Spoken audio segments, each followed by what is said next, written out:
இந்த செய்தியை உங்களுக்காக வழங்குவது அருண் மசாலா. 1983 ஆண்டிலிருந்து தரத்துடன் தன்மை மாறாத அறுசுவை சமையலுக்கான அருண் மசாலா.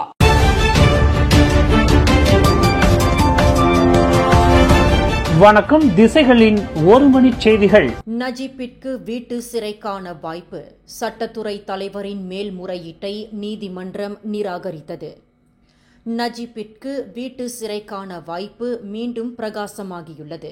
அதற்கான கூடுதல் ஆணை தொடர்பான சட்டத்துறையின் மேல்முறையீட்டை கூட்டரசு நீதிமன்றம் இன்று நிராகரித்துள்ளது. இந்த முடிவினை மலாயாவின் மூத்த நீதிபதி தான்ஸ்ரீ ஹஸ்னா முகமது ஹஷிம், கூட்டரசு நீதிமன்ற நீதிபதிகளான டத்தோ ஜபாரியா முகமது யூசுப், டத்தோ ஹனிஃபா ஃபரிகுல்லா ஆகிய மூவர் கொண்ட நீதிபதி குழு தெரிவித்துள்ளது. இதனைத் தொடர்ந்து வீட்டு சிறை ஆணை இருக்கிறதா இல்லையா என்பதை உறுதி செய்ய கோரும் நஜீப்பின் மனு கோலாலம்பூர் உயர் நீதிமன்றத்தில் தொடர்ந்து விசாரிக்கப்படும்.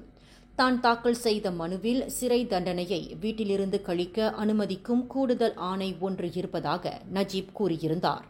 இந்த உத்தரவின் நகலை வழங்குமாறும் அரசாங்கத்திற்கு உத்தரவு பிறப்பிக்க கோரியும் நஜீப் இந்த நீதித்துறை மறு ஆய்வு மனுவை தாக்கல் செய்திருந்தார். கூட்டரசு நீதிமன்றத்தின் இந்த தீர்ப்பு நஜீப்பின் வீட்டு சிறைக்கான வாய்ப்பை மீண்டும் உயிர்ப்பித்துள்ளது. தலைகீழாக பறக்கவிடப்பட்ட தேசிய கொடி விவகாரத்தில் நாளை பினாங்கு கபாலா பத்தாஸில் அம்னோ இளைஞர் பிரிவு ஏற்பாடு செய்திருக்கும் பேரணியில் பெர்சத்து இளைஞர் பிரிவும் இணையவிருப்பதாக பெர்சத்துவின் இளைஞர் பிரிவின் தலைவர் ஹில்மான் இடாமான் அறிவித்துள்ளார். கட்சி அரசியல் பாராமல் தேசிய கொடியின் மாண்பை காக்க எந்த தரப்புடனும் இணைய தயாராக இருப்பதாக அவர் குறிப்பிட்டுள்ளார்.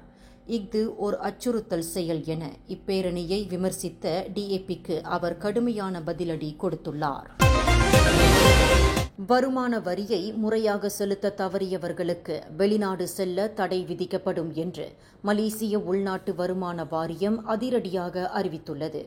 வருமான வரி, சொத்து லாப வரி அல்லது நிறுவன வரிகளில் நிலுவை வைத்திருக்கும் தனிநபர்கள் அல்லது நிறுவன இயக்குநர்களுக்கு இந்த தடை விதிக்கப்படும் என உள்நாட்டு வருவாய் வாரியத்தின் LHDN வருவாய் வசூல் துறை உதவி இயக்குநர் அசஹருடின் முகமது அலி கூறியுள்ளார். இந்த தடை வருமான வரி சட்டம் 1967 பிரிவு 104 கீழ் விதிக்கப்படும் என்றும், இருப்பினும் உடனடியாக தடை விதிக்கப்படாது என்றும் விளக்கமளிக்கப்பட்டுள்ளது. எனவே வெளிநாட்டு பயணங்களை திட்டமிடும் முன்னர் குடிநுழைவுத்துறை அல்லது மைடெக்ஸ் இணையதளத்தில் பயணத்தடை நிலையை சரிபார்க்க வேண்டும் என பொதுமக்களுக்கு அறிவுறுத்தப்பட்டுள்ளது. மலேசியாவில் உள்ள பொது மருத்துவமனைகளில் நிலவும் தாதியர் பற்றாக்குறையை போக்க இனி புதிய தாதியர் நியமனங்கள் அனைத்தும் நிரந்தர பணியிடங்களாகவே மேற்கொள்ளப்படும் என சுகாதார அமைச்சு அதிரடியாக அறிவித்துள்ளது. மேலும் சுகாதார அமைச்சு பயிற்சி நிறுவனங்களான ILKKM-இல் தாதியர் டிப்ளோமா பயிற்சிக்கான மாணவர் சேர்க்கை 1500 3000 அதிகரிக்கப்பட்டுள்ளது. அரசு பல்கலைக்கழகங்களிலும் தனியார் உயர்கல்வி நிறுவனங்களில் இருந்தும் இந்த ஆண்டு 1000 தாதியர் பட்டதாரிகளை நியமிக்க இலக்கு முடிவு செய்யப்பட்டுள்ளது. இந்த அனைத்து நடவடிக்கைகளும் தாதியர் பற்றாக்குறை சிக்கலை கையாள உதவும் என சுகாதார அமைச்சர் டத்தோஸ்ரீ டாக்டர் ஜுல்கிஃப்லி அஹ்மத் தெரிவித்தார். மாணவி ஜரா கைரீனா மரணமடைந்த சம்பவம் குறித்து புக்கிட் அமான் காவல்துறை விசாரணை மேற்கொண்டு வரும் நிலையில் சம்பந்தப்பட்ட பள்ளியின் முதல்வர், மாணவர் நல பொறுப்பாசிரியர், அனைத்து விடுதி கண்காணிப்பாளர்களும் தற்காலிகமாக சபா மாநில கல்வித்துறைக்கு பணியிட மாற்றம் செய்யப்பட்டுள்ளனர்.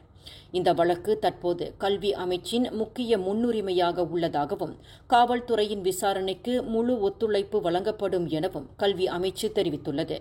இந்த விசாரணை சம்பந்தப்பட்ட குடும்பத்தினருக்கு நீதி கிடைக்கும் வகையில் வெளிப்படையாக முழுமையாக நடைபெறும் எனவும் அமைச்சு நம்பிக்கை தெரிவித்துள்ளது. அரசாங்க கொள்கைகளை விமர்சித்து பேசியதற்காக கடந்த ஆண்டு 27 அரசு ஊழியர்கள் மீது ஒழுங்கு நடவடிக்கை எடுக்கப்பட்டுள்ளதாக பிரதமர் துறை அமைச்சர் டத்தோஸ்ரீ டாக்டர் ஜலிஹா முஸ்தபா தெரிவித்துள்ளார். பொது சேவையின் நடத்தை ஒழுங்குமுறை விதிகள் 1993 பிரிவு 19 கீழ் இந்த வழக்குகள் பதிவு செய்யப்பட்டுள்ளன. கட்டுப்பாடற்ற பொது அறிக்கைகள், குறிப்பாக தவறான தரவுகளுடன் வரும் அறிக்கைகள் தேவையற்ற பொது அமைதியின்மையை கூட ஏற்படுத்தலாம் என அவர் கூறியுள்ளார். அரசு ஊழியர்கள் நடத்தை விதிகளை பின்பற்றுவதை உறுதி செய்ய தற்போதுள்ள விதிகள் தொடர்ந்து நடைமுறையில் இருக்கும் என்று அவர் தெரிவித்தார். ஜொஹூர் பத்துபஹாட்டில் 56 வயதுடைய கார் ஓட்டுநர் பயிற்சி ஆசிரியர் ஒருவரை மோட்டார் சைக்கிளோட்டி ஒருவர் தாக்கி காயப்படுத்தியுள்ளார்.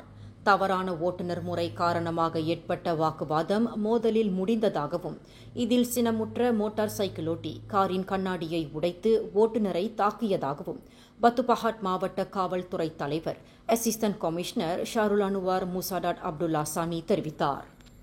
காயங்களுடன் கார் ஓட்டுநர் தள்ளாடும் காணொலி சமூக வலைதளங்களில் பரவி அதிர்ச்சியை ஏற்படுத்தியது. இந்த சம்பவம் தொடர்பாக 33 வயது மதிக்கத்தக்க மோட்டார் சைக்கிளோட்டி கைது செய்யப்பட்டு சேதத்தை ஏற்படுத்தியதற்கான குற்றவியல் சட்டம் பிரிவு 323 பிரிவு 427 கீழ் விசாரணை நடைபெறுகிறது. இந்த செய்தியை உங்களுக்காக வழங்கியது அருண் மசாலா. 1983 ஆண்டிலிருந்து தரத்துடன் தன்மை மாறாத அறுசுவை சமையலுக்கு அருண் மசாலா. மேலும் செய்திகளை தெரிந்து கொள்ள கீழே இருக்கும் பெல் பட்டனை அழுத்துங்கள். உங்கள் மகிழ்ச்சியை வெளிப்படுத்த லைக் மற்றும் ஷேர் செய்யுங்கள். தொடர்ந்து திசைகளோடு இணைந்திருக்க சப்ஸ்கிரைப் செய்யுங்கள்.